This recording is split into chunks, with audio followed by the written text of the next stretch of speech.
پەرلەمانی ئازاد دەست پێ دەمێنێت.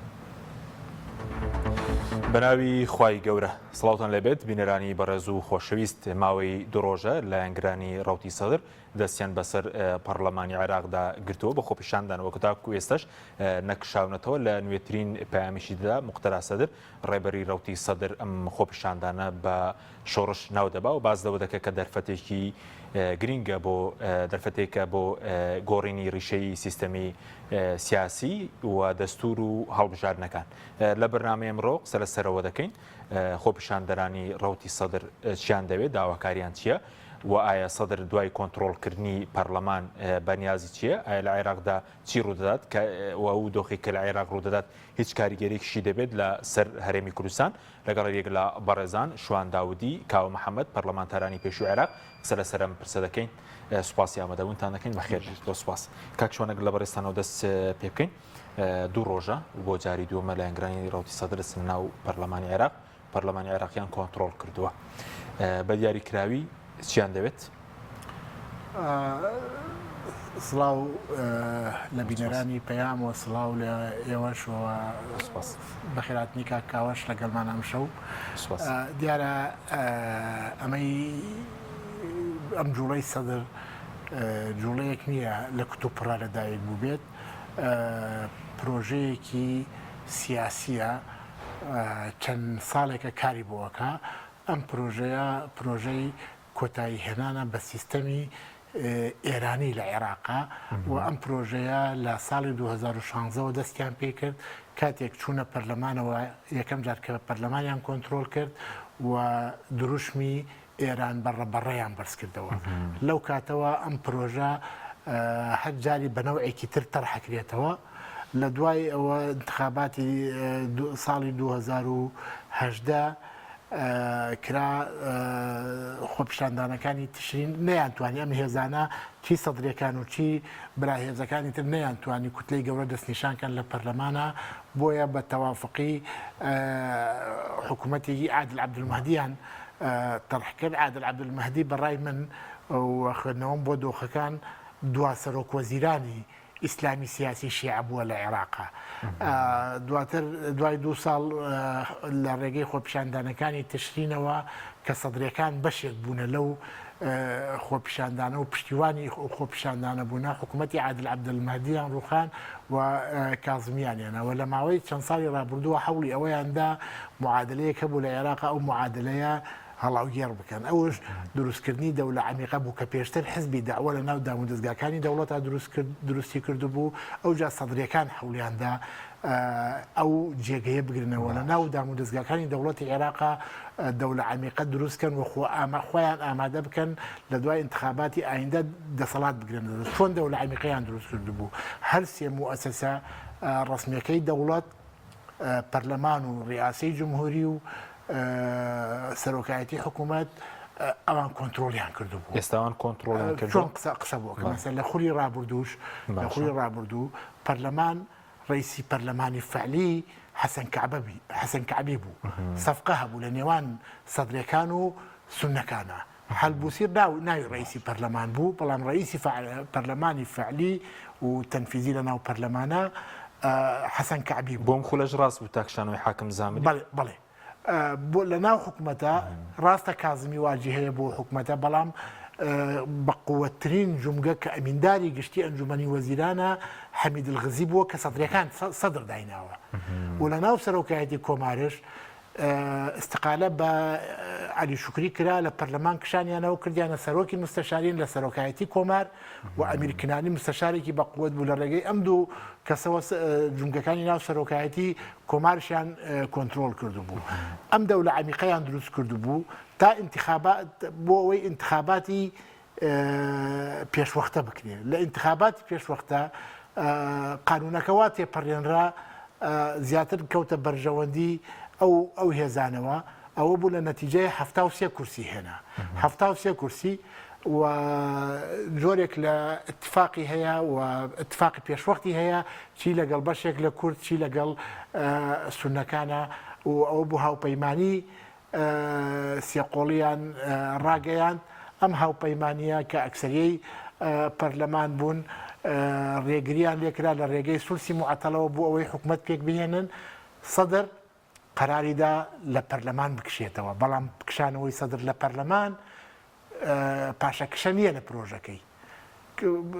مانەوەی سەدر لە پەرلەمانە سەلامەتترە ئەو چووە دەرەوە وتی لە پەرلەمان ڕێگەم پێنادەن جێبەجێ بکەم لە ڕێگەی پەرلەمانەوە لە ڕێگەی شارعەوە جێبەجێ باش ئێستا بە کورتی دەوێت خۆی بێتە حاکمی هەموو عێراق ئەوە خەونەکەیەتی خۆی مەوسلەوە نییە خۆی بێتە حاکم پرۆژیان هەیە پرۆژیان هەیە ئەم پرۆژە تەنها ناوخۆیشت نییە پرۆژەیەکی هەرێمایەتی و دەولیشە لە پشتیەوە نیسە بازنە لەسەر بازنەیە ینی سەدر بازنەی یەکەمە ئەم هاوپەیمانە سێقۆڵی لە عێراقا دروست بوو بازنەی یەکەمە بازنەی دووەم هەیە و بازنەی سێمش هەیە ینی وڵاتانی وەکو پشتگیری دەکەن و بۆ معلومات هەروەکو معلوماتێکش بەرامبەرەکەشی عینەن چەند بازنەیەەکە ینی ئەوەی هەیە من لە دوێنێەوە لە پێرەوە قسەم زۆر لەگەڵ قیاداتی شیع کردووە ڕەفیقمانن بۆەوەی لە پەرلەمانە بووینە و علاقاتمانەیە لە هەردوولا قسە لەسەرەوە کراوە ئێران و رووسیا و بریتانیا دەورێکی زۆر زۆریان هەبووە لە تێکشکاندنی هاوپەیمانی سێقۆڵی بۆ ئەوەی ئەو پرۆژەیە سەرنەگری ئێران و رووسیا و چین مەبەست بریتانیا بریتانیا دژی سەدرە بەریتانیا دژی ئەو پرۆژەیە دژی ئەو پرۆژەیە بەڵێ باشە دوای دێمە وڵات کاوەزە ناوشتە خێر و سپاس بۆمە دەمەکە ئەوەی کە ئێستا ڕوو دەدات مقررە سەدر بە شۆڕژ ناوی بردووە ئایا لە بنەڕەتە شۆڕشێکە دژی گەندەڵی ئێوە گەندەڵکاران و یاخۆشی تری لە پشتە ئەوەی کە ئێستا دوو ڕۆژ لە پەرلەمانیان کۆنتڕۆڵ کردو زۆر سپاس لە ڕاستیدا پێم وایە ئەمە دائیما ئەو کەسانەی کە داوای گۆڕانکاری و چاکسازی دەکەن دروشمێک هەڵدەگرن ئەو دروشمە زیاتر لەگەڵ سۆز و عواتفی شارع بگونجێت ینی خۆتان دەزانن زمینەیەک هەیە کە لە عێراقدا لە 2023 تا ئێستا بەردەوام گەندەڵی هەبووە و گەندەڵ ینی خەڵک لە گەندەڵی بێزارە لە بێ خزمەت گوزاری بێزارە ئەم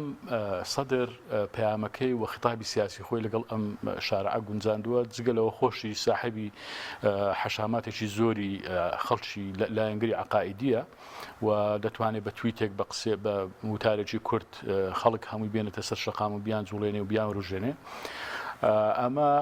پێم وانییە ینی مەسەرەکە گەندەڵی بێت ناو نیشانی با بڵێن دژایەتی گەندەڵیە چونکە لە ڕاستیدا سەدرەکانیش کەمیان نەکردووە مقارنەتەن بەلایەنەکانی ترکە لە دوای 2023ەوە ئەوانیش لە بەشی زۆری کابینەکانی حکوومەت بەشدار بوون و وەزارەتە گرنگەکانی خەدەمیان لەلا بووە و وەزیرەکانیان گەندەڵی زۆریان کردووە سەفقاتی زۆریان هەبووە لەگەڵ ئەو لایەنانەی با بڵێن سەرچاوی گەندەڵی بوون و هەر دوور نەڕێن هەر لەم ماوەی ڕابردوو کە خۆتان دەزانن سەدرەکان تەحالفیان لەگەڵ دوولایەن و دوو جەمسەری هەرە گەندەڵی عێراق کرد لە ناو سونە و لە ناو کورد کە حەلبوسی و سیادە و پارتی دیموکراتی کوردستان بوون ئەگەر ئەو ڕاستە دژایەتی گەندەڵی دەکات دەبێت دژایەتی گەندەڵی بە پەیام بێ بە قەزیە بێ ینی لە بەرامبەر هەموو ئەوانە نەک تەنها لە بەرامبەر شیعەکان پێم وایە مەسەلەکە ئەوەی کە سەدر دەجوولێنێ من حەقم بە شارعەکە و بە خەڵکەکەی با بڵێن لایەنگری سەدر نییە سەدر خۆی و ئەو قیادەی سەدرەکان ئەوەی کە ئەو مەبەستێتی عوقدەی داوایە ئەو گرێ دەرونیەی کە هەیەی بۆ بە تایبەتیش مالەچی لەو سەردەمی کە مالەشی با بڵێن دەسەڵاتی هەبووە ئەو شەڕەی کە بە ناوی سەوڵەت الفرسان لە دژی سەدرەکان و خەڵکەی زۆری لێ کوشتن و لێ زیندانی کردن ئێستاشی لەگەڵ بێ هەندێکیان هەر بێسەر و شوێنن و هاوشانی ئەوەش با بڵێن کۆنتڕۆڵکردنی جونگە ئەساسیەکانی دەسەڵاتدار حکوومەت و دەسەڵات لە عێراقدا لەلایەن حزبی داعوە و تایبەتیش مالکی ئەمە کردی بەوەی کە ئەم عقدەیە بەردەوام با بڵێن ئاڕاستی پەیامەکەی سەدر و سیاسەتی سەدر ئاراستە بکات هەر بۆیە هەوڵی داوە کە بە هەر شێوێک لە شێوەکان بێ بتوانێت داوە و مالێکی دوور خاتەوە و ئەو خۆی شوێنی ئەو بگرێتەوە ئێستا سەدر بەرەنگار بوونەوەی گەندەڵی نییە لە پلە یەکەم ڕقێکی شخصی دژی مالی من پێم وانە بەڵێ بڵێ بەشێکی تەعاان بە ناوی گەندەڵی دەیکە ڕەنگە سبینی ئەگەر بێت کە خۆتان دەزان ئەو تویتێ ئەمڕۆ گۆڕانکارێکی گەورەیە لە با بڵێن ئەو ململانێ سیاسی لە بینی ئەو چوارچێوەی هەمانجی گۆڕانکاریکە چییە؟ گۆڕانکاریەکە ئەوەیە بۆ خۆم دوێنێش لە چاوپێکەوتنێکا باسم کرد کە تازە پاشەکشە ناکات ینی تر تەواو ئەو تەکنیک و ئالەتی با بڵێن ئاڕاستەکردنی پەیام و بەرنامەکەی خۆی گۆڕی لە پەرلەمانەوە هێنا هێنایە سەر شەقام، ینی پەرلەمانی هێناوەتە سەر شەقام، شەقامی بردوتە ناو پەرلەمان گۆڕیوێتەوە. هاتووە ئیتر تەواو دەڵێت پاشەکشە ناکەین. ئەمڕۆ لە تویتەکەی ئێوارەشدا ئیشارەتی بۆ کردووە کە دەڵێ نابێ ئەو فرسەتە زێڕینە لە دەست بدەین کە ناوچەی سەوز داگیر کرا با بڵێن ئازاد بکەین و ئەو تەجروبەی ساڵی 2016 جارێکتر دووبارە بکەینەوە کە خۆتان دەزانن ئەو کاتەش هاتنە ناو پەرلەمان لە پەرلەمان بووین دوای کشانەوە تەنها هاتنە ناو پەرلەمان و بۆ ماوەیەک و کشانەوە دەڵێ نابێ ئەمە دووبارە بکرێتەوە. مەبەستی ئەوەیە ئیتر تەواو ئەوەی کە سەدر دەیەوێ حەزەکەم خۆشیان ڕایانگەیاندووە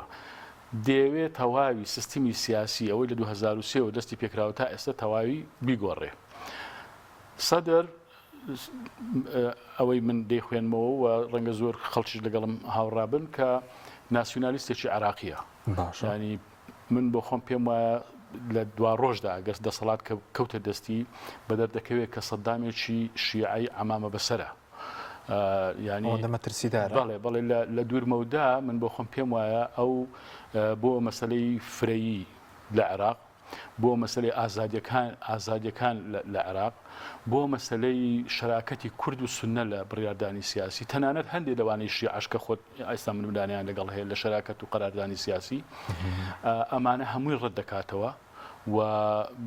دژی ئەوەیە کە هەر کەسە و بۆ خۆی بڵێ من پێویستە بەشداری لە حکومت بکەم لە قەراری سیاسی بکەم و خۆتان دەزانن حکومەتی زۆرینەی نیشتیمانی با بڵێن دروشم و ناوێکی جوانە تایتڵێکی جوانە بەڵام لە پشتیەوە ئەم مەترسیانەی سەدر خۆی هەشارداوە. سەدر ئێستاکەوە ڕێگەیاندووە دەیەوێت دەستور دەستکاری بکات بەو شێوەی کە خۆی دەیەوێتن دەستور دابڕێژێتەوە، نەک ئەوەی کە لە ساڵی 2023 بە تایبەتیش کورد و سوننە کورد و شیعە ئەو تەحالوفە مێژوویەی لە خەباتی دژایەتیکردنی ڕژەیمی سەدام بێکەوە ئەو کاتە کورد بە قووەت بوو و شیعەش بە قووەت بوون بێکەوە ئەو تەحالوفەوەیە کردو بێتە هۆی ئەوەی سەر لە نوێ بناغی عراقی تازە دابڕێژرێتەوە و دەستور لەسەر ئەساسی ئەم تەحالوفە دابڕێژرێتەوە. ئەمە دەیەوێت هەوای بگۆڕێ ئەمە بگۆڕێ. ئینجا دوای ئەوە محکمەی ئیتحادی کۆنتڕۆل کە ئێستا ڕقێکی زۆری لە محکمەی ئیتحادی گرتووە لە بەرەوەیە کە ئەو سێیەکی پەخەرەی بۆ چوارچێوەی هەماهەنگی دەستەبەر کرد کە گوتی دەبێ بۆ هەڵبژاردننی سەر کۆماری 220 ئەندام ئامادە بن، نەک هەر ینی دەبێ جەلسە نیسابی جەلسەکە بە 220 ئەندام کە دوو لەسەر سەی ئەندامانی پەرلەمانە دەبێ ئامادە بن. ئەمە بۆ هۆی ئەوەی کە نەتوانێت ئەو پرۆژە سیاسی کە خۆی هەیەی و داوای دەکرد بەڕێ بخا لە پەرلەمان. باشە دوای دێم و لای بەڕێز مەترسیە بۆ کورد ئەگەر ئەو دەسەڵات بگرێتەست کاکشوان بێم و لای بەڕێز وتت ئەوەی کە هەیە ینی لە عێراق دەرچووە و ئێستاوی لە ناوچەی سەوسەیە ململایەکی ئیقلیمیش نێودەوڵەتیشە ئەگەر بۆمان شیکەوی هەردوو بەرەکە هەردوو بەرەکە عێراق لە دوای 2023ەوە کۆمەڵی یاریکەری تێدایە. باش چی یاریکەری ئەقلیمی چی یاریکەری دەوری تێدایە. باش ئێستا لەم چەند ساڵی ڕابردووە بەرەکان جیابووەتەوە، ئەو بەرانە جیابووەتەوە. عێراق لە ئاساسا وڵاتێکە بگرێنەوە بۆ سەرەتای دروستکردنی بریتانیەکان خۆیان بە خاوەنی ئەزانن. لە ساڵی 58ەوە ئەمریکەکان خۆیان بە خاوەنی ئەزانن. لە دوای 2023ەوە ئەگەر بەبیرمان بێ کە هاتنە عێراقەوە جۆرێک لە دابەشکاری هەبوو، ئەمریکەکان نەچوونە بەسرا، بەسرایاندا بە بریتانیەکان، دوای بریتانیەکان کشانەوەیان تێدا کرد. بریتانیەکان لەگەڵ ئێرانەکانیان نزیکن و لەگەڵ ئەو بەرەی ئێران رووسیا بریتانیا لە پرسی عێراقا نزیکن. لە پرسی ئەمە کە بیرمان بێتەوە چەند ساڵێکی پێشەسە لە پرسی 16 ئۆکتۆبەرە بریتانیەکان مهندسی 16 ئۆکتۆبەر بوون بەهۆی عەقدەکانی کۆمپانیای بیپیوە کە ئەو عەقدانە لە 12.5 پشکەکانی تا ئێستایی کۆماری ئیسلامی ئێرانە. ئەمە کۆمەڵێ پەیوەندی تایە، پەیوەندی اقتصادی، پەیوەندی سیاسی، پەیوەندی تاریخی و بەرژەوەندی هاوبەشی تێدایە. بەرژەوەندی استراتیژی بەریتانی لە عێراق دژی ئەمریکیە استراتیژی بەریتانی زۆر نزیک نین لە یەک، زۆر نزیک نین لە یەک. زۆر نزیک. باش بەزوکو ئێستا داواکاری سەدەریەکان هیچ داواکارێکی بۆ مانەوەی حکومەتەکەی مستەفا کازمی خۆ بەرژەوەندی سەدر لەوە چیە گەر حکومەتەکەی مستەفا کازمی بمێنێتەوە تاعتیلکردنی ئێستای پەرلەمان بۆ درێژە پێدانی بە حکومەتەکەی کازمیە. حکوومەتەکەی کازمی بەشێکە لەو یاریەی کاکری ئەگەر بیرمان بێتەوە هەفتەی ڕابردوو کازمی چووە لای سەرۆکی پەرلەمان بۆ ئەمبار لەوێ کۆبوونەوەی کرد لەگەڵیە کە هاتەوە دوو ڕۆژ دوای ئەوە خۆپیشاندانەکان دەستی پێی کرد دەرگا بۆ خەڵک کرایەوە بۆ ئەو شعبەی کە پێدرێ شعب ئەمە شعبی تیاری سەدریە دەرگای خەزرا بۆ شعبی تیاری سەدری کراوە فەرمووەرنە پەرلەمانەوە ئەو هێزانەی کە هاوبەشن بەسەر جێگری سەرۆکی پەرلەمان تەسریحێکیدا کاکشەخەوان ئەڵێ پەرلەمان ماڵی شعبە حەقی خۆیانە بێنە ناوی لە کاتێکدا ئەو هێزەی حیمایی پەرلەمانەکە هێزێکی زێرەوانیە لەناو ئەم هەموو دام و دەستگایە هاتوونەتە پەرلەمان ڕێگەیان پێدراوە بێنە پەرلەمان دەستگای تر لە دام خەزرایە زۆر زۆرە حکوومەتی تێدایە بۆ کەس بەلای حکوومەتان ناڕوە ئەو پرسیارە بۆ کەس بەلای حکوومەتان وەڵامەکەی چییە خزمەت گوزاری لای حکوومەتە خزمەت گوزاری لای حکوومەتە ڕاتب لای حکوومەتە تەعینات لای حکوومەتە پارە لای حکوومەتە فرۆشتنی نەوت لای حکوومەتە هەموو شتەکان هەموو مەوزوعەکە مەوزوع گەندەڵی نییە مەوزوع درێژەدانە بەو حکوومەتە چکە ئەو حکوومەتە بەشێکە لە پرۆژەکەیان یعنی ئەو حکوومەتەش نەبێ حکوومەتێک لەو چی بۆ سەدر حکوومەتەکەی کازمی سودی چییە حکوومەتەکەی کازمی حکوومەتی سەدرە حکوومەتی سەدرە کاکە بە چمانەی حکوومەتی سەدرە ئەو ڕۆژەی کە لە ناو پەرلەمانە مەسەل سەدر بڕیاریدا بکشێنەوە پێری هەفتەی ڕابردووانی یەکەم چوونە پەرلەمانیان نزیکەی بیستی کەسێکمانەوە لە پەرلەمانە زۆرینەی دەچی لە 1985 دەرچوو بەڵام ئەوەی مایەوە لە پەرلەمانە تشرینیەکان بوون یعنی زۆر التزامیان بە سەدرەوە نەبووە بەڵام حکوومەتی کازمی لە 100 ینی تۆ بە خیتابەکەی دوێنەی کازمی سیر بکە ئینشایەکە هیچ یەک جوملەیەکی تیانە و ئامۆژگاری هێزە ئەمنیەکانە کات کە دەرگاکان بۆ خۆپیشاندەران بکەنەوە و ئەگەروانە وایە ئەمڕۆ مەسەل دوێنێ یان ئەمڕۆ یاسبەی جەلسەی پەرلەمان بکرایە کۆتایی بە حکوومەتەکەی کازمی ئاهات هەر سەرۆک کۆمار هەڵبژێڕێ کۆتایی بە حکوومەتەکەی کازمی دە یەکسەر کاندیدی بەرامبەر تەکلیفەکرێ بۆ باشیانی بە سەدر زۆر دژاتی گەندەڵێکە خۆی بەشدار نەبووە لە حکوومەتە لە حکوومەتەکانی پێشوش سەدر سەدرەکان یەکێ لەو هێزانە یەکیان گەندەڵترین هێز و چەواشەکارترین هێزن لە عێراق وەک کاکاوە ئاماژەی پێکرد دژایەتیەکەی سەدر و مالکی لە ناو هەموو مجلیسێکی سەدر و مالکیە ڕەنگی داوەتەوە لە ماوەی چەند ساڵی ڕابردووە خۆمان کە مجلیسی شیع و سونەکە شیعرانمان بینیوە چین سەدرەکان چین ئەوانە قسەیانە سەر یەک زۆر بووە باش بەس بۆچی دەڵێ گەندەڵترین حیزبن لە عێراق لەبەرەوە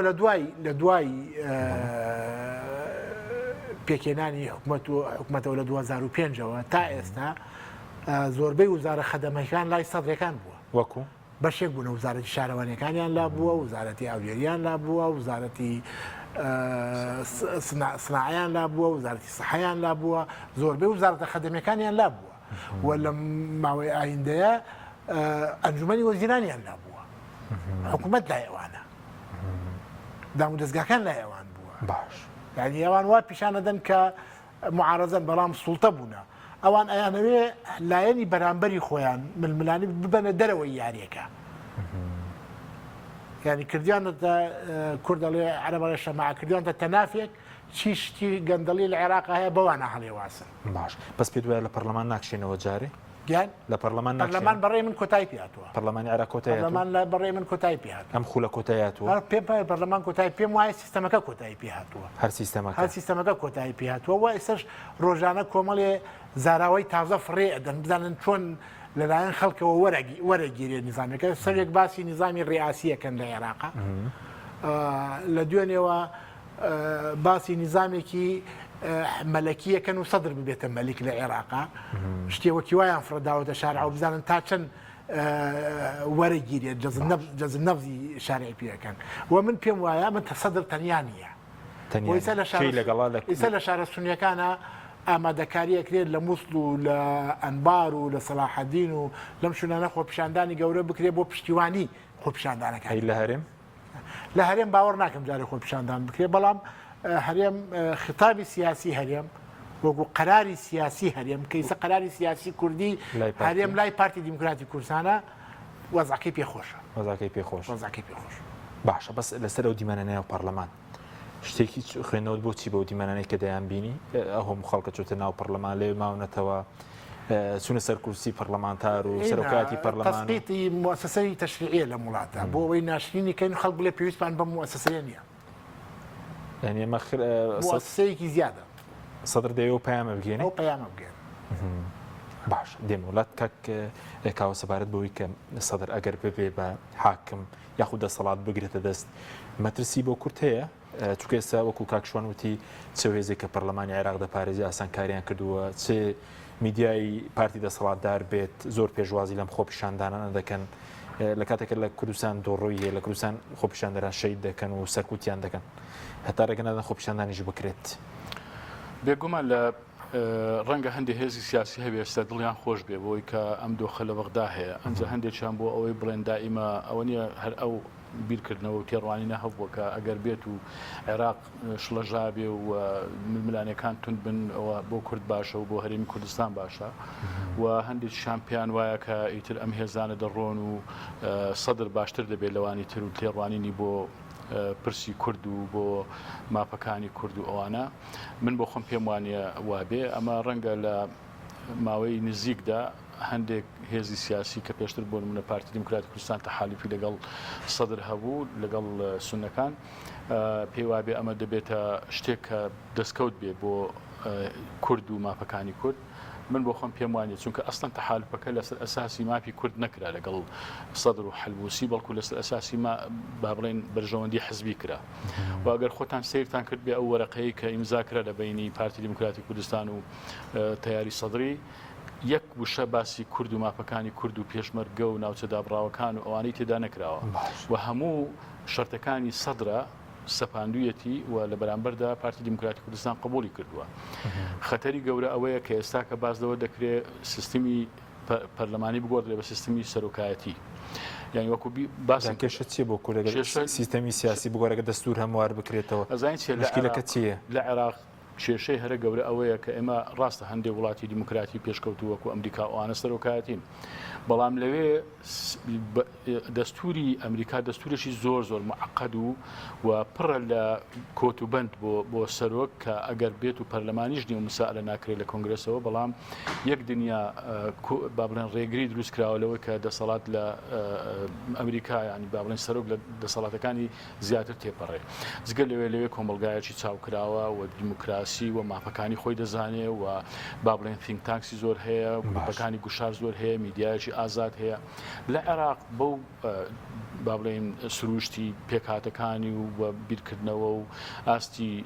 زانینی مافەکانی و تێگەیشتن لە دیموکراسی خەتەرێکی گەورەیە کە ڕیاسی بێەوە خۆتان دەزانن خواستیان هەیە سەدرەکان بەڵێ ڕایگەاند و دانوێت بیکەنا بەڵێ ڕایگەاند و دانوێت یعنی ئەمە لە دەورەی کێ بێتە مەلیک و کێ بێتە سەرۆک لە دەورەی پێشوش لە دەورەی پێشوو کە لە دەورەی چوارەم لێ بووین ئەم مەسەلەیەکە یەکێک لەو مەسەلانەی کە هاتە پێشەوە و لیژنەشی بۆ دروستکرا بۆ هەموارکردنەوەی دەستور و هەندێک با بڵێن بەشێک لە راپۆرتەکەش ئامادەکرا هەر بۆ ئەوە بوو کە ئەم سیستمە بکرێتە سیستمی سەرۆکایەتی و زۆر زۆر هەوڵی ئەوە درا دانەوێت بیکەنە سیستمی سەرۆکایەتی وەکو گوتم بۆ هەموو دەسەڵاتەکان لە لای خۆیان بێ و کۆنتترۆلی بکەن و چیتر ئەم عێراقی پێکهاتەکان و فیدرالیزم و ئازادی و مافەکان ئەوانە بڕوان بە فیدراالی نامێنێتەوە بڕوان بە فیدراالی نیە خۆیان سەدرەکان من بۆ خۆم ئەوەی کە دەیخوێنمەوە و هەر کەسێک بچێ هەر چاودێرێکی سیاسی خیتابی سیاسی و ئەدەبیاتی سیاسی سەدرەکان بخوێنێتەوە بۆی دەردەکەوێت سەدر خۆشی و تیارەکەشی بە هیچ شێوێک لەگەڵ ئەوە نین و قبولی ئەوان نەکردووە لە سەرتاوە تا ئێستا کە عێراق بە دەوڵەتێکی فیدرالی بێ جگە لەوە حەز دەکەم بزانن کە من دەڵێم سەدامێکی شیعی ئەمامە بەسەرا ئەمە لە ناخیدا چەسپیوە ینی ئەعجابێک هەیە لە ناو سەدرەکان و بەشێکی زۆری بەعسیەکان لەگەڵ ئەوانن بۆ ئاگاداریتان بەعسیەکان چۆن باسی سەدری یەک دەگرنەوە لە کاتێکە باوکیان لە ناو بردووە باسیە شیعەکان بەشێکی زۆریان ئێستاکە پەنایان داوەتە بەر سەدرەکان و دژایەتی خۆیان بۆ ئەو تەرەفەی کە لە ئێرانەوە نزیکن لە ڕێگای سەدرەوە ئینەکەن سەدریش ئیستیفادە دەکا وەکو بەشێک لە شارعی خۆی مامەڵەیان لەگەڵ دەکا خۆ دەزانین لە سیاست هیچ شتێک بە دوور نابیدرێ لەبەرەوە بۆ خۆم پێم وایە ئەمە خەتەرێکی گەورەیە ئینجا جگەلەوە تێڕوانینی بەرامبەر بە پێشمەرگا بە ناوچە دابڕاوەکان خۆتان هەندێکی مقابلەکانی ئێستا بستنەوە سەر یوتیوب و سێرچی بکەن مقابلەکان و قسەکانی سەدر گوێ لێ بگرن باسی ئەوە دەکات کە چۆن مەسەرەن پێشمەرگەش وەکو میلیشیا تەمەشا دەکات و چۆن تەمەشای هەندێک لە میلیشیاکانی حەشدی شعبی و جەماعەتەکەی قەیس خەزالی و ئەوانە دەکات ئاوە تەمەشای پێشمەرگە دەکات هیچ حسابی بۆ تاریخی پێشمەرگا خەباتی پێشمەرگا ئەو هەموو خوێنەی کە بەخشیوەتی حسابی ئەوە ناکات وەجگەلەوە بۆ ناوچە دابڕاوەکان ژۆ پێ وایە هەموو عێراقین وە کەرکووک عێراقیە بە هیچ شێوێک نابێت کورد بڵێ ئەوە بەشێکە لە کوردستان و جارێشتر باسی بکە و یەکێک لە مەبەستەکانیشان لە دەستکاریکردنی دەستور ئەوەیە کە مادەی 130 هەڵبژیرێ لا بدرێدا بەس ئەو قورس نییە و سیستەمەکە بگۆڕن دەستورەکە دەستکاری بکەن قورس نییە ینی ئێستا حسابی ئەوە بکە ئێستاکە ئەم ئەوەی کە ناوی لێناوە شۆڕش و ئێستا لەم پەترێ لە محەڕەم ئەمەی دەست پێ کردووە و ناوی لێناوە شۆڕشی حوسەینی و ئەمەشی دیسانەوە بۆ وروژاندنی شارعەکەی زیاتر بەرگێکی دینی و چاکسازی پێبەخشی و سۆز و عاتیفەی شیعەکان دەجوولێنێ بەرامبەر بەوانیتر ئەمە وەستانی نابێ ئەمە با بڵێن دەیەوێتن هەمووی ئیزاحە بکە لە ساحەکە و خۆی سەر لە نوێ سیستمی سیاسی دابڕێژێتەوە بۆ شێوە بۆ ئاراستەی کە خۆی دەوێت سوپاس دەکەم کاک چۆن سەبارەت بە ئەوەی کە ئێستاوە ڕوودەدات سەدر خۆی بە شۆڕژ ناوی دەبە ئەوەی بەسەر پەرلەماندا کراوە کودەتا یاخود سەردەکێشێ بۆ کودەتای تر ینی هەر بە تەواوەتی کۆنتترۆلی ناوچەی سەوز بکەن و ئەوە دوورە یاخود پێکدادانی چەکداریەوە ئەمڕۆ یەکلای کردەوە ئەمڕۆ یەکلای ئەو تویتەی ئەمڕۆ وەکو بەیانی ڕقەمیەک وایە ئینقلابە و بە ئاشکراشەڵێ سیستەمی حکومڕانی ئەگۆڕین لە عێراق باش ئەمە ئەو بەیانە ڕقەمیەکەمانای چییە؟ بەیان ڕقەمیەک ینی معروفە ئینقلابات بە بەیانی ڕقەمیەک معروفە تۆ بەسەرتا یەکەم کودەتای دەبینی؟ بەیانەکە یعنی چوونە ناو جێبەجێکردنەوە جێبەجێکردنی کودەداکەمانەکەین یعنی ئینقلابەکەمان و ئیتاری تەنسیقیش ئەم ئێوارەیە بەیانێکی دەرکردووە داوا لە خەڵکی خۆیەکات ئەوانش بێنە شارع لە دەوروبەری خەزرا دیفاع لە مؤسساتی شەرعی دەوڵەت بکەن لە بەرەوە بە ئەمە ئینقلابێکی گومان لێکراوە یعنی ئاعتراف بەوا کاکە ئینقلاب لە بەیانەکەی ئەم ئێوارەیانە تۆژۆ کودەتایەکی دەبینی لە دەرەوەیە خۆی هەر گۆڕینێک هەر گۆڕینێک کە گۆڕینی سیستەم بێت باشە ئەم من پێم وایە کە دەرچوونی سەدر کار ئاسانی بۆیان کرد ئیش پرۆژەکەیانی نزیک کردەوە لە پەرلەمانە بمایەن و لە حکوومەتە و بە گوێرەی قانون و دەستور و ئەم شتانە بڕۆشتایان بۆ گۆڕانکاری لە دەستور و ئەمانەیە ماوەیەکی زۆری ئەویست بەڵام ئێستا بۆیان هەیە دەستور تەرجمیت بکەن بەیانی تویتر دەرکە بڵێت دەستوری تەرجمیتوانن ئەمە بکەن ئەتوانن کاکە حکوومەتی لەگەڵا حکوومەتی لەگەڵا سونەی لەگەڵا کوردشی لەگەڵا کوردیان پارتی کاکە قەراری سیاسی کوردی لای پارتیە عزیزم کە پەرلەمانی کوردستان ئەکسەرەی پارتیە حکوومەتی هەرێمی کوردستان پارتیە سەرۆکایەتی هەرێم پارتیە بڕیاری سیاسی کوردی لای پارتیە بەدەست من و تۆ نییە سونەش پشتیوانیەکە بۆ سونە دەرفەتێکی زۆر گەورەیە ئەی بۆ کورد بۆ سونەکان نایشارنەوە دوێنێ لە بەیانەکەی خەمیس خەنجەرە داوای تەجمیدی دەستور و ڕۆشانەی دەرفەتەکە چیە بۆ سونەکان گیان دەرفەتەکە چیە بۆ سونەکان سونەکان پێیان وایە هەموو هۆکارەکانی عێراق کێشە و ملبلانەکانیانە هۆکارەکەی ئەو دەستورەیە کە ئەوان بەشدار نەبوونە لە نووسینە و ئەو دەستورە هەڵوەشێتەوە لە بەرژەوەندی سونەکان تەنها کورد زەرەکات لە هەڵوەشانەوەی زەرەکە چییە؟ چونکە کورد ئەو دەستورە لە سەردەمێکان نووسراوە کورد کارتی بەهێز بووە لە ناو معادلەکەی ئێستا کورد کارتی لاوازە دەستور هەڵوەشێتەوە دەستورێکی تر بنووسرێ لە قەت وەک ئەم دەستورەمان بۆ نایەتەوە ئێمە لەگەڵ هەموو کەم و کوڕەکانی چونکە لە کاتێکە نووسراوە ئێمە کارتێکی بەهێز بووینە ئێستا کارتێکی بەهێز نین لە ناو هەڵکێشەکان باش بەس هەنگاوی دواتوی سەدر کە ئێستا پەرلەمانیان کۆنتڕۆڵ چی دەبێت هەنگاوی داهاتویان چی دەبێت بۆ چوونی بەڕێز ئێستا کە پەرلەمان دەستیان بەسەرداگرت هەنگاوەکانیان ڕۆژانەیە ئەوان مەسەل ئەم دوێنێ دەستیان بەسەراگرت ئەمڕۆ بەیانەکەی دەرکرد ئەمە تویتەکەی دەرکردووە خطوتی عامی خۆیان ئەڵێ ئێمە حیوار ناکەین حیوار کۆتایی پێهات خۆ ئێمە بەشێکی ئەگەڕێتەوە بۆ هین بێڕوئیایی برادرانی ئیتار دەسەڵات دایمە سروشتێکی هەیە قەناعەتی بە واقع نییە ئەو واقعی هەیە یعنی خۆ نوخبەی عێراقی و هەمومان ئەو واقعەمان نەزانی سەدرەکان دەچنە دەرەوە کێشەیان بۆ دروستە بێ ئەوان تا ڕۆژی جمعە عمار حەکیم خطابی داوە خطابەکەی زۆر توت بوو لە دژی سەدرەکان کامان هاتن پەرلەمانیان کرد ئەوجا خطابی بەیانێکی تری دەرکردووە 180 دەرەجە فەرقیە لەگەڵ بەیانەکەی پێرێ هەر سێ و چوار هێزەکەی ناو ئیتار بەیانیان دەرکردووە دوێنێ پێرێ تقریبا خۆیان وەک لە دەرەوە ئیتار داوا لە ئیتارەکەین وا بکەیت خۆت بەشێکی لە ئیتار ڕوئیات نییە وەکوەوەی هەموو کێشەکە خەریکە هێواش هێواش ئەیخەنە سەر مالکی بکەنە قوربانی بۆ خۆیان عەبادی ئەڵێ ئامادەم نێوانگیری بگێڕم لە نێوان ئیتار و تەیارە ئەی خۆت بەشێک بوویتە لە ئیتار هادی عامری بە هەمان شێوە عمار حەکیم بە هەمان شێوە باش ئەمە بێڕوئیایی ئیتار دەرەخا و دوای ئەوجا ئیتار من پێم وایە ئیتار کە پێداگریەکی زۆریان کرد لەوەی کە ئەو هاوپەیمانیە سێقۆڵیە سەرکەوتوو نەبێ و خۆیان ببنە معارەزەیەکی بەقووەتە بوون لەبەرەوە میلیشایەکی زۆریان هەیە ئێستاش یەکێک لە ئەگەرەکان ئەگەری ڕووبڕۆبوونەوەی چەکداری هەیە دوورە یان نزیکە بۆ نمونە پێتەڵێم کە دوێنێ چوونە سەر دادگای ئیتیحادی لایەنگرانی سەدر هێزێک لە هێزە میلیشیەکان کۆمەڵە درۆنی هەستان بۆ سەر حەنانە و هەڕەشەی لە سەدر کرد ئەبوو فەدەک شوێنی مخترا سەدر بەڵێ ئەبوو فەدەک هەڕەشەی لیان کردی لە دادگای فیدرالی نەکشێنەوە حەنانە هەڵەتەکێنین لەبەرەوە لە دوای 50 دقە لە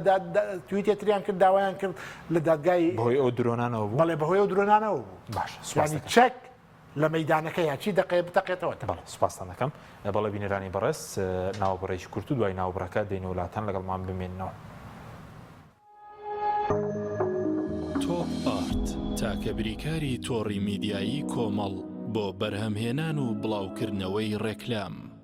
لەگەڵ پاکێجەکانی بۆ هەمومان لە کۆڕە هەموو پێداویستیەکانت لە یەک پاکێجدا بەردەستن کاتژمێری زیاتر و گەگەبایتی زۆرتر پاکێجەکانی بۆ هەمومان لە کۆڕە هەفتانە و مانگانان و پڕ لە گەگەبایتی ئینترنێت و کاتژمێری پەیوەندیکردن بۆ سەرجەم تۆڕەکان پاکێجەکان بۆ هەموو هێلەکانی پریپەید بەردەستن بۆ بەشداربوون پەیوەندی بکە بە ئەستێرە 238 پەنجەرە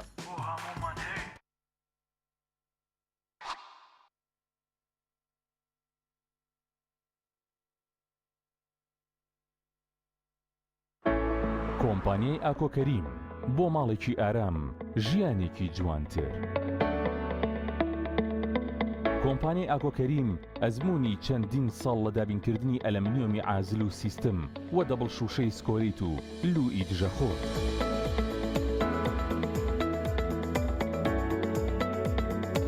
جوانترین مەحاجەرەی مۆدێرن و کلاستی هەمیشە نوێگەری دیزاینی ناوازە و دەگمەن. ئەزمونێکی زۆر و کارامەیی تەواو لە جێبەجێکردندا دەرگا و پەنجەرەکانمان بێهاوتایە لە کوالتی و مانەوەدا جوانیەکی شایستە بە بیناکەت دەبەخشین لەگەڵ ئێمە دڵنیایت کە هەڵبژاردنەکەت دروستە تۆش ماڵێکی ئارام و ژیانێکی جوانتر هەڵبژێرە.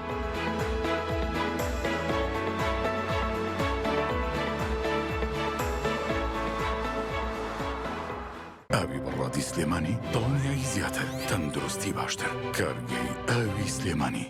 دڵنیا بڵنینیە ئەو جبسەی وێنەی نییە هەرتامێکی بخۆشە بۆ من بۆ ئەو بۆ تۆشە ئادەی پێم بڵێن چییە؟ جبسی نینی تامێکی لە یاد نەکراوە. تۆپ ئارت تاکە بریکاری تۆڕی میدیایی کۆمەڵ بۆ بەرهەمهێنان و بڵاوکردنەوەی ڕێکلام.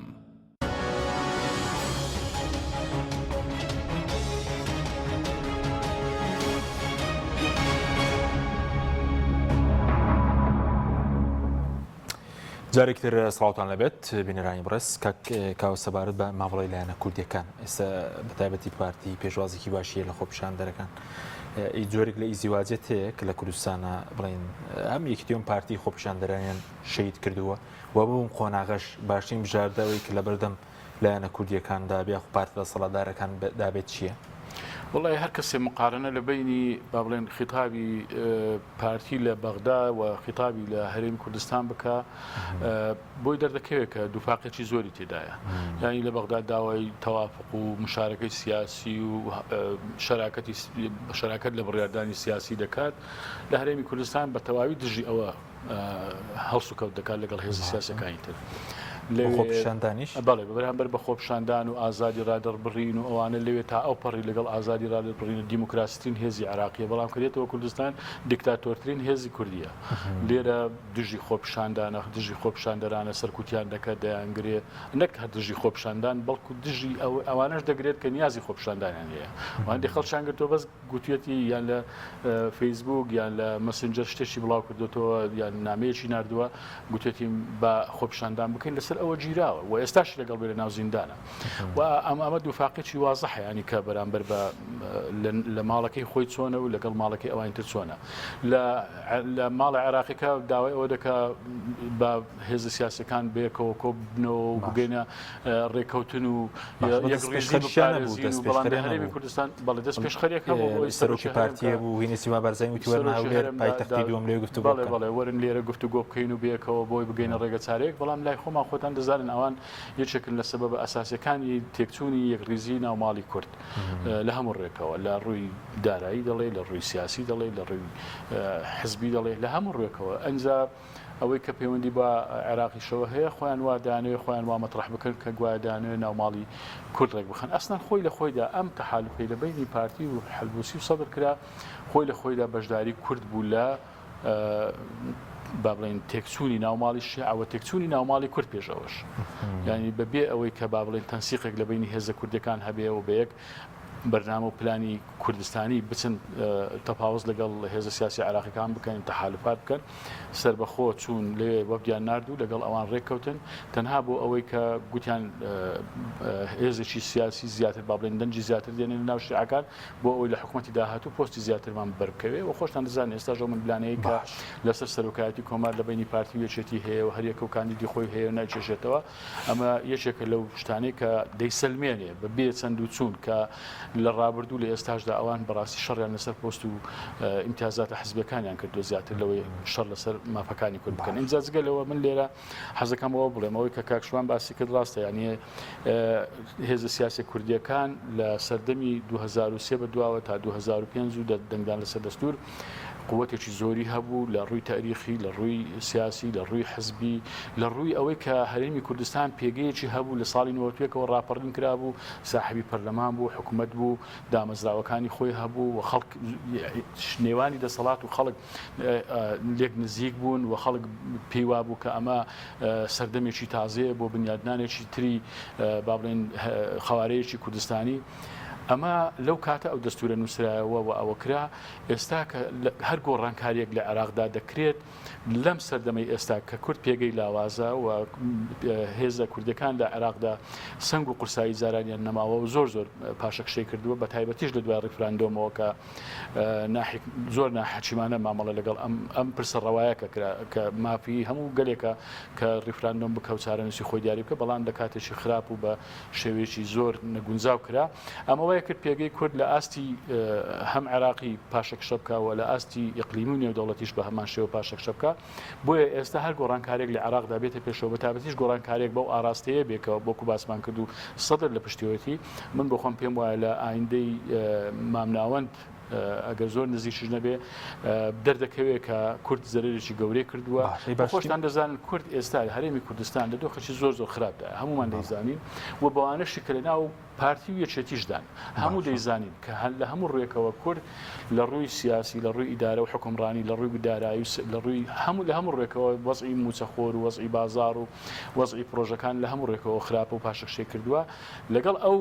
پاشەکشە سیاسی کە لە عێراقدا هەیە ئەمە بە تەکید کاریگەری زۆر خراپی دەبێ و یەکێک لە ئەگەرەکان بە دوور نازانرێ ئەم دۆخەوا بڕۆ و عێراق گۆڕانکارین تێدا بکرێت هەرێم بە تەواوی یعنی ئەوەی کە هەیە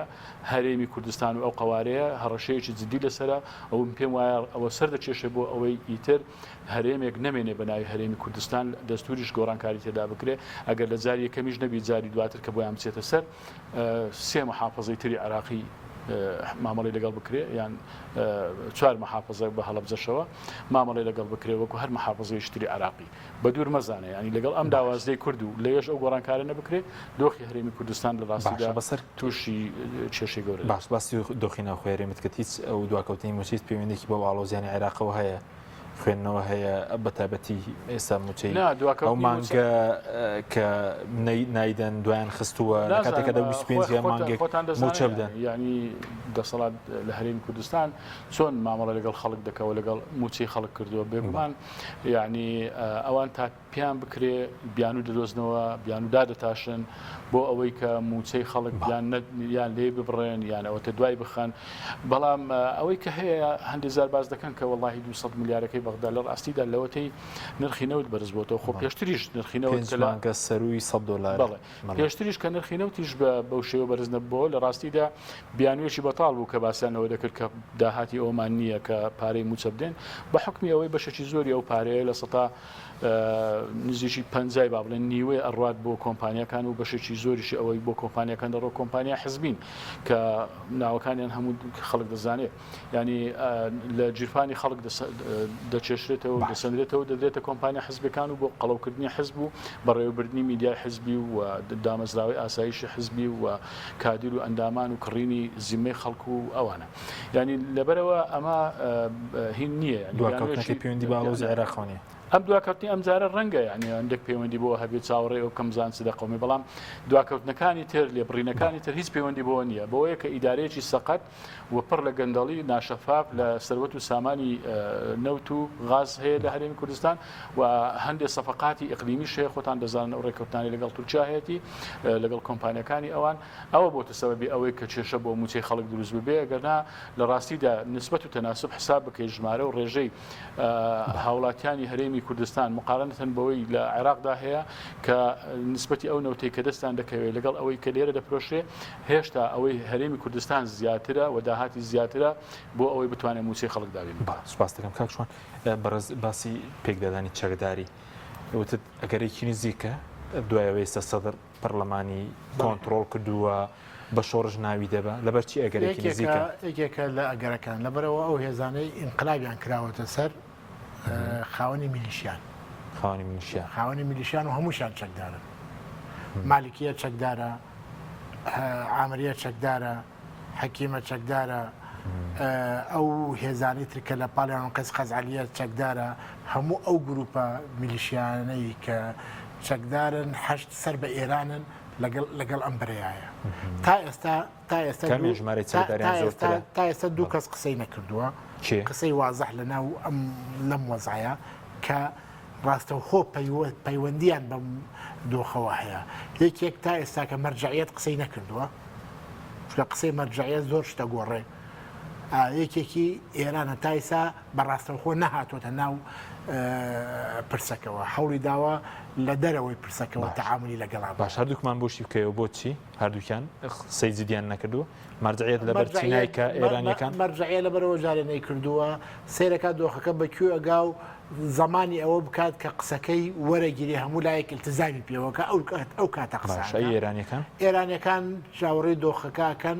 بزانن بەچی لاگەر بزانن بە تەواوەتی کارەکە بۆ ئەوەیە لە دەستیان دەربچێت چووکە یەک حەقیقەتێکەیە باش ئەم پرۆسەیە سەر بکرێ حکم ئیسلامی شیعە لە عێراقا نامێنێ ئەوەی سەدر سەر بگرێ بەڵێ ئیسلامی شیعە وەکو وتم پێشترش وتم عادل عەبدولمەهدی دوا سەرۆکوەزیرانی ئیسلامی شیعە بووە بۆ پێشبینی خۆتە نەنار وەقع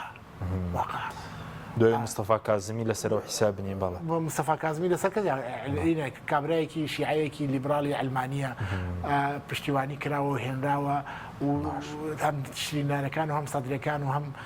ئەو هێزانەی دەور و بەرخەلیج و ئێرانیەکان چی دەکەن ئەمریکیەکان ڕۆڵانەیە لەو بارودۆخە ئەمریکیەکان ئێرانیەکان کە بگاتە ئەو حاڵەتەی کە تەواو بێ ئومێد بن لەوەی کە هێزەکە لە دەستدەرەچێ تەسەور ناکەم بێدەنگ دانیشن چەک یەکێکە لە ئەگەرەکان چەک بۆ کێ چەک شەڕ ڕوبەڕووبوونەوە بەس وەکو ئەمریکی سبەینێ برادرانی ئیتار بانگەوازی خەڵکی خۆیان کردووە بۆ خۆپیشاندان بۆ پاراستنی شەرعیەت پاراستنی دەوڵەت لەو ئینقلابە ئەو قاعیدەیە هەمووی چەکدارە ئەو قاعیدەیە هەمووی چەکدارە. ئەی ئەمریکیەکان تداخوریان هەیە یاخۆ داواندارێت چاودێری بارودۆخەکە دەکەن ئەمریکەکان بە ئەدەواتەکانیان ئیشەکەن وەکو ئەدەواتی سەرجوندی خۆیان بەکوش نادەن ئەدەواتیانێ ئەدەواتەکانیان ئەدەواتەکانی خۆیان بەکوشدن چۆن کوردەکەڵێ کاتی خۆی بەعث شعارێکی بوو ئەوت کورد لە نێوان جاش و پێشمەرگەیە هەر کامێکی بگوژێ کووردە مشکلێنی ئەمریکان شەر کامێکی بگوژێ شیعەتی کێشی ئێران و ئەمریکا دووکیان جاشی خۆیان هەیە ئێران جیایە مەسەن تۆ هین ناکری مەسەلەن ئێران ئەمریکا خۆی ئەم ساحەیە بۆ ئێران شۆڵ کرد یعنی لە کشانەوەی ئەمریکا ئۆباما گەورەترین زەرەری لە عێراق و لە ئەمریکاشدا لەو کشانەوەی زەرەری لە هەیبەتی ئەمریکاشدا لەو کشانەوەی کە تا ئێستا هەرچەنەکەن ئەو هەیبەتیان بۆ ناگەڕێتەوە کە ئۆباما لە دەستی داوە. باش بەس بۆچی و ئەمریکیەکان واقعیان لە دوای ئەو کشانەوەی ئەفغانستانش بە و شێوە پرشەرمەزاریە یعنی مای ئەو سقێنین احتیمال بکرێتە سەر. باش بەس بۆکو پێکدادانی چەکداری وتر نزیکە کامیان دەست پێشخەر دەبن کامیان دەست پێشخەر بن ئێران خۆی یەکێک لەوەی ئێران هەڕەشەی کردووە لیان هەڕەشەکە چی هەڕەشەکە ئەوە بۆ ئێران دژی شەڕی شیعە بە شیعەیە ڕوو بدات لەبەرەوە کۆنتترۆل ناکرێت و ئەوەی ئاگداریان کردوتی هەر لایەک دەست بۆ شەڕ ببات ئێمە کۆتایی پێهێنین لەبەرەوە هەردوو لا تا ئێستا تەحەفوزن لە چەک تا ئێستا تەحەفوزن لە چەک بەڵام تۆ بەیانی ئەم هێزە دائەبەزێت هێزێکی خۆپیشاندەری بەرامبەر ئەمانە دائەبەزێت باشە تۆ زمانت چییە لەگەڵ ئەم خەڵکەیە تووشی ڕوبەڕووبوونەوە نابن کە تووشی ڕوبەڕووبوونەوە بوون جێش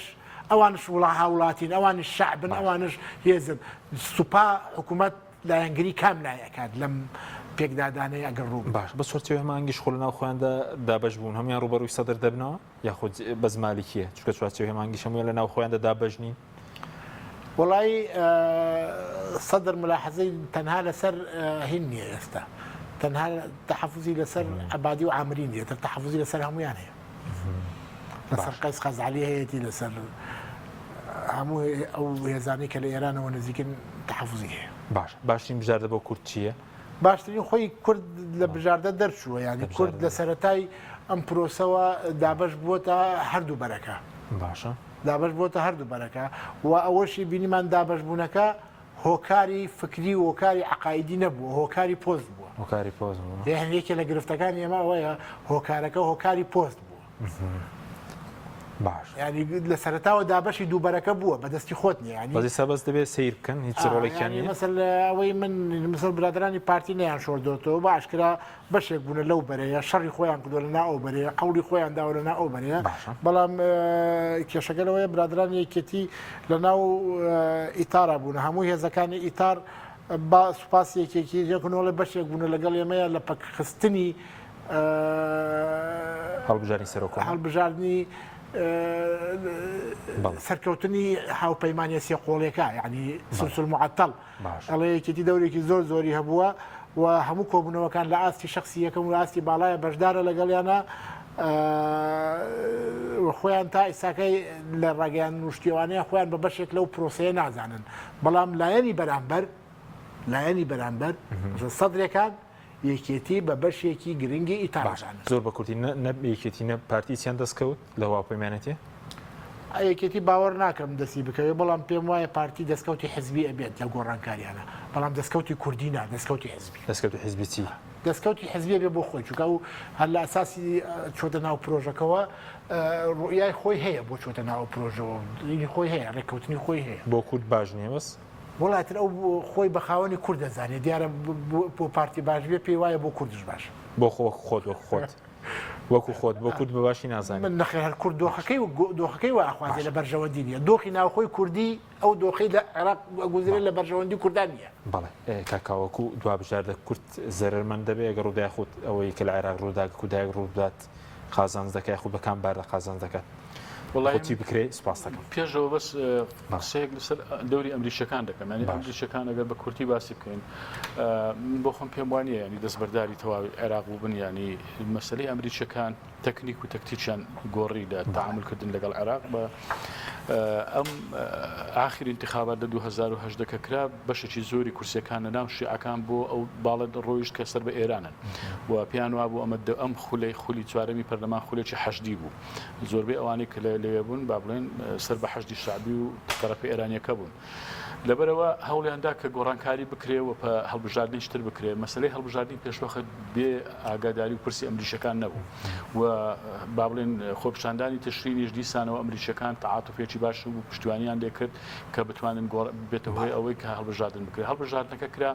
پێیان وا بوو کە سەدرەکان کورسی زۆریان هێنا باشتر بوو بۆ ئەوەی بتوانێت حکوومەتێک دروست بکرێت کە بە دڵی ئەوان بێ. ئێستا بە شێوەیەک لە شێوەکان لەگەڵ ئەوەن کە تەیاری سەدری بۆ ئاراستەیە ئیش بکەتە ئەوەی هەڵبژاردن بۆ کورتی کاتم بۆ کورد گرنگ خۆزگا ئێستا کاتی ئەوە بوو ئەگەر بێت و کورد خەڵکی هەرێمی کوردستان ناڕزایەکان و گرنیگرانەکانی کەمتر نییە لەوەی کە لە شارعی عراقی هەیە، بەڵام کێشەی ئێرە ئەوەیە کە هێزێکی ئۆپۆزیسیۆن و قیادەیەکی نییە بۆ ئەوەی بتوانێت ڕێبەرایەتی ئەو ناڕزایەتیانە بکەوە کۆیان بکاتەوە بیکاتە بەرنامە و ئاراستیان بکە بۆ ئەوەی بتوانێت لە هەرێمی کوردستانیش ئەگەر لە عێراق جارێک پێویست بێ سیستمی سیاسی و ئەو دەستە بژێرە سیاسی کۆتایی پێبێت لە هەرێمی کوردستان 10,000 پێویستە لە ڕاستی. سپاس بەمە دەبێت ئەمریکیەکان لە کشانەوەی سەدر تووڕە بوون لە پەرلەمانە پیان وا بوو چۆن ئێمە کارمان کردووە معادلەکە بگۆڕێن 73 کورسیمان بۆتان دەستەبەر کردووە ئێوە دێنەکشێنەوە. بەڵێ سوپاسان دەکەم. سوپاس بەمە دەبوونی هەردوولاتان زۆر سوپاس. سوپاس بەوەی بینەرانی بەڕێز، سوپاس باوکارانم تا بەرنامێکی دیکە خواتان لەگەڵ.